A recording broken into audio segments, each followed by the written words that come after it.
কুমিল্লার কর্মরত সাংবাদিকদের সম্মানে ইফতার মাহফিল করেছেন বিএনপি চেয়ারপারসনের উপদেষ্টা মণ্ডলীর সদস্য সাবেক এমপি আমিনুর রশিদ ইয়াসিন। মঙ্গলবার সন্ধ্যায় নগরীর টমছম ব্রিজ এলাকায় একটি পার্টি সেন্টারে আয়োজিত ইফতার মাহফিলে বক্তব্য দেন ও সাংবাদিকদের সাথে শুভেচ্ছা বিনিময় করেন বিএনপির নেতা আমিনুর রশিদ ইয়াসিন।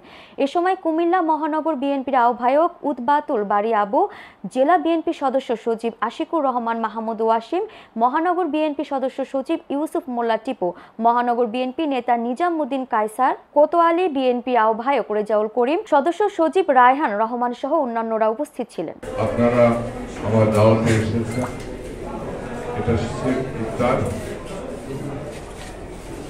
আপনাদের কাছে একটা অনুরোধ থাকবে, রোজার মাস অনেক পবিত্র মাস, দোয়া কবুলের মাস। আপনারা আমাদের জন্য দোয়া করেন, দেশের জন্য দোয়া করেন, কুমিল্লার জন্য দোয়া করেন। এই বর্ষল যেন কোনো চক্রান্ত যেন ধ্বংস করতে না পারে, নষ্ট করতে না পারে। আপনারা আপনাদের লেখনের মাধ্যমে, আজকে ইফতার মাহফিলের দোয়ার মাধ্যমে, লেখনের মাধ্যমে দেশের মানুষকে সচেতন করবেন।